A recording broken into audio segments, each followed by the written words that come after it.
Ayan, nagpainit na ako ng mantika. Ipiprito ko muna itong bangus. Ito ay binabad ko na sa asin at paminta.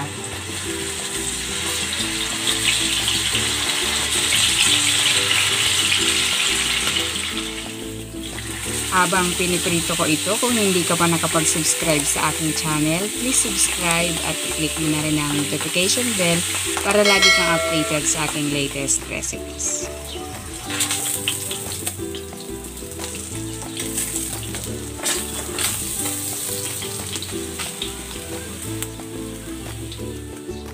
Lalagay ako ng tubig dito sa kawali. Ilalagay ko na tong sibuyas, luya, at ang kamatis. Takpan natin. And pakuluin muna natin ito.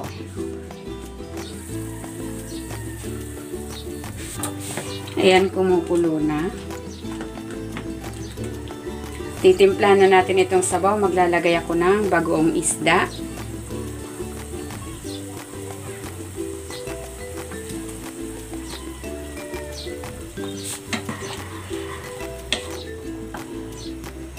Ilulubog ko rin dito yung prinito nating bangus para ma-infuse yung lasa nito sa sabaw.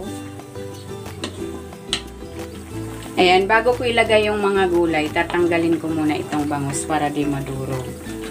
Babalik ko na lang ito mamaya pag malamit na nating hanguin. Ilalagay ko na dito itong kamote, patani, at ang kadyos. Tatakpan ko muna ito.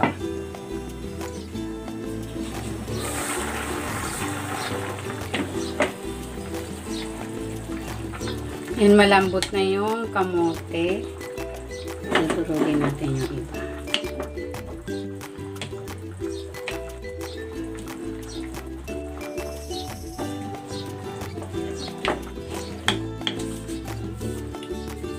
Ilalagay ko na itong sigarilyas, sitaw, ampalaya,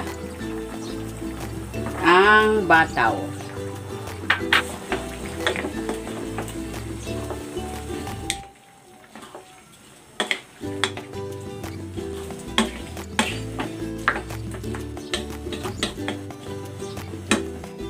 Takpan natin ulit para maluto yung ating mga gulay.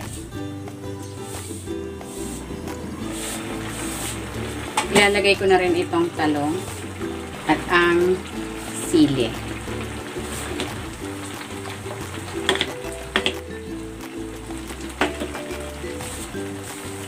Takpan natin ulit.